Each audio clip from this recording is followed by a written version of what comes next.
দীঘার জগন্নাথ মন্দিরের পর এবার হুগলির মাহেশ জগন্নাথ মন্দিরেও ঢেলে সাজতে চলেছে। মুখ্যমন্ত্রী মমতা বন্দ্যোপাধ্যায় নিজে ফোন করে এই বিষয়ে জানতে চেয়েছেন মাহেশ জগন্নাথ মন্দিরের সম্পাদকের থেকে। রথের পরেই খুব শীঘ্রই শুরু হবে সেই সমস্ত কিছুর কাজ। শ্রীরামপুরের নবনীলাচল মাহেশ জগন্নাথ মন্দিরে তৈরি হবে নতুন করে অতিথিশালা থেকে সিংহদুয়ার, এমনকি স্নানপিড়িও। 2019 সালে জগন্নাথ মন্দিরের রথের দড়িতে এসে টান দিয়ে গেছেন স্বয়ং মুখ্যমন্ত্রী মমতা বন্দ্যোপাধ্যায়। তখন থেকেই একাধিক পরিকল্পনা তিনি নিয়েছিলেন মাহেশ জগন্নাথ মন্দিরের জন্য। সেই মোতাবেক কাজও হয়েছে অনেক, তবে এখনও বাকি রয়েছে কিছু কাজ। গত 17ই জুন মুখ্যমন্ত্রী নিজে ফোন করে মাহেশ জগন্নাথ মন্দিরের সেবায়িত পিয়াল অধিকারীকে এই বিষয়ে কী কী উন্নয়নমূলক কাজ বাকি রয়েছে সে তা জানার অনুরোধ জানান, এবং সেই সময়ই তিনি জানান যে গোটা বিষয়ে একটি প্রস্তাবিত লিখে প্রজেক্ট আকারে মুখ্যমন্ত্রীর দপ্তরে জমা দেওয়ার জন্য, এবং খুব শীঘ্রই সেই চিঠি এবং সেই আবেদন জমা দিতে চলেছে মাহেশ কর্তৃপক্ষ।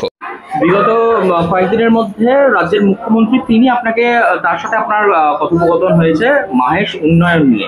ঠিক কি হতে চলেছে মাহেশে? দেখুন, 2019 সালে আমি মাননীয় মুখ্যমন্ত্রীকে, আমি এবং আমার পিতা সৌমেন অধিকারী, যিনি প্রধান সেবায়িত মাহেশ জগন্নাথ মন্দিরের, আমি সম্পাদক হিসেবে আমরা মাহেশের জগন্নাথ মন্দিরের তরফ থেকে মাননীয় মুখ্যমন্ত্রীকে আমন্ত্রণ জানিয়েছিলাম।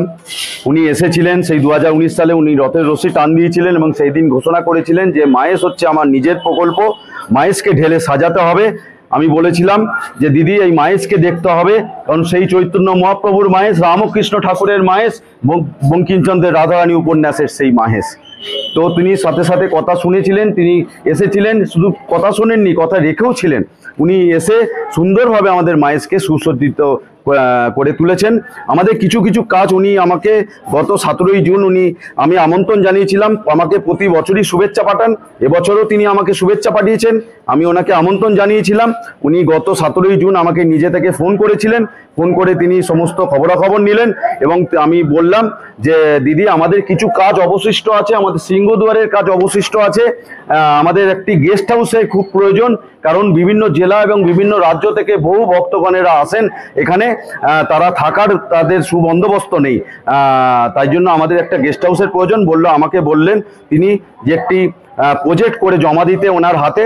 আমি এই আফটার রথই আমি একটা ভালোভাবে প্রজেক্ট করে কি কি কাজ আমাদের বাকি আছে, এবং আমাদের আরেকটা মেন উদ্দেশ্য হচ্ছে এই যে জগন্নাথ দেবের যে রাস্তা, দেখুন পুরীতেও বহু বড় যে রাজপথ থাকে, অনেক চওড়া প্রশস্ত, আমাদেরও যেন এই জগন্নাথ মন্দির থেকে আপ টু মাসির বাড়ি পর্যন্ত যেটা জগন্নাথ দেবের রথ যায়, সেই রাস্তা যত এনক্রোচিং আছে সেই এনক্রোচিংটা সরাতে হবে। সেই প্রপোজালও আমি জমা দেবো, এবং আমাদের দিক নির্ণয় এবং কিলোমিটার নির্ণয় একটি board Durgapur highway, Delhi road এবং জিটি রোডের ওপরও লাগাতে জন্য আমি ওনাকে অনুরোধ করব। সেই প্রপোজালেও সেটা থাকবে। আরও কিছু কিছু কাজ আছে, এবং আমাদের যে স্নান মণ্ডপ, কারণ আমাদের সব থেকে বিখ্যাত মাহেশে ভগবানের কথায় যে স্নানপিড়ি মাঠে যে স্নানযাত্রা উৎসব হয়, যে ভগবানের কথায় যে রইব মাহেশে তোমার সকাশে আমি যে জগৎপতি, মাহেশেতে স্নানে উড়িষ্যায় ভোজনে রবে চিরদিন খ্যাতি। মাহেশের স্নানযাত্রা দৈনন্দিন এত জনপ্রিয়তা বৃদ্ধি পাচ্ছে, সেই নীলকণ্ঠ পাখির ইতিহাস আপনারা সকলে মিলে জানেন। সেই স্নান দেখতে মহাপ্রভুকে এত বৃদ্ধি পাচ্ছে, তাই স্নান মণ্ডপটা আরও আমাদের চওড়া করতে হবে, সেটাও আমি প্রপোজালের মধ্যে দেবো। আরও অনেক কিছু কাজ আছে, সেই কাজ এই যে বাইরের যে সিংহদুয়ার, সেই সিংহদুয়ারের কাজটা অবশিষ্ট আছে বলে ভেতরের যে এত সুন্দর কাজ হচ্ছে, সেই কাজের সৌন্দর্যতাটা প্রকাশিত ঠিক মতন পাচ্ছে না। তাই জন্য আমি সেইটাও আমি প্রপোজালে দেবো। উনি তো দরদি আমাদের মাননীয় মুখ্যমন্ত্রী, উনি যখন এত সবকিছু কাজ করে দিয়েছেন, আশা করি এই কাজও তিনি সুসম্পন্ন করে দেবেন জগন্নাথ মহাপ্রভুর জন্য। দীঘার জগন্নাথ মন্দির তৈরি হওয়ার পরে কোথাও কি পর্যটনে পিছিয়ে পড়তে পারে মাহেশ জগন্নাথ মন্দির, এমন প্রশ্ন ঘোরাঘুরি করছিল অনেক মানুষের মনে।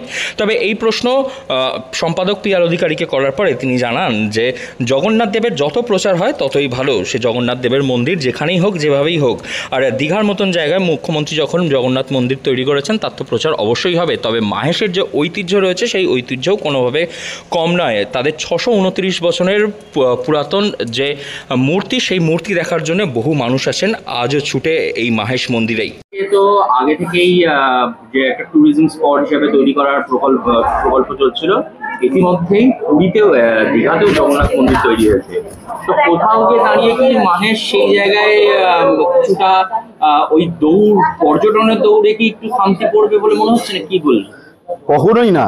মাহেশ মাহেশ মাহেশ যত প্রভু জগন্নাথ বিভু পরমেশ, এমন দয়াল ঠাকুর কোথায় আছে সকল ব্যথা শেষ। এই যে জগন্নাথ দেবের মূর্তি, সেই 629 বছরের মূর্তি একমাত্র মাহেশেই আছে। সেই চৈতন্য মহাপ্রভুর সেই সেবিত মূর্তি, সেই স্পর্শকাতর মূর্তি, সেই রামকৃষ্ণ ঠাকুরের স্পর্শের মূর্তির, মা শারদার স্পর্শের মূর্তি, বঙ্কিমচন্দ্র রাধারানী উপন্যাস আর কোথায় আছে? আমরা কাউকেই কম্পিটিটর মনে করি না। আমি খুব সাধুবাদ জানাচ্ছি আমাদের মাননীয় মুখ্যমন্ত্রীকে, যে তিনি আমাদের তিনি যে দীঘায় যে জগন্নাথ যে মন্দির করেছেন, আমি চাই এই সারা পশ্চিমবঙ্গ জগন্নাথ লীলাক্ষেত্র হয়ে উঠুক, প্রত্যেকের ঘরে জগন্নাথ দেবের পৌঁছুক, সে যেই করুক না কেন জগন্নাথ দেবের মন্দির। খুব ভালো, আমি উদ্যোগকে সাধুবাদ জানাচ্ছি। জগন্নাথ দেবের প্রচার যেন সবাই মিলে করে, কারণ জগন্নাথ ছাড়া গতি নেই এই কলিযুগে।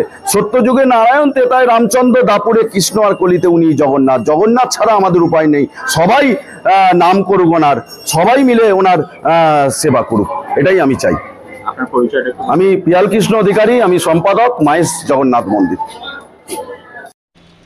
পর্যটনের দৌড়ে দীঘা না মাহেশ, কে এগিয়ে রয়েছে এই প্রশ্ন ঘোরাঘুরি করছে বহু মানুষের মনে। তবে ইতিমধ্যেই রথের প্রস্তুতি কিন্তু তুঙ্গে দুই মন্দিরেই, মাহেশ মন্দিরেও জগন্নাথ মন্দিরেও রথের প্রস্তুতি শুরু হয়ে গেছে ইতিমধ্যেই। হোমযজ্ঞর মাধ্যমে পূজা অর্চনার মধ্যে দিয়ে চলছে বিশেষ আয়োজন। হুগলি থেকে রাহি হালদার, লোকাল 18 বাংলা।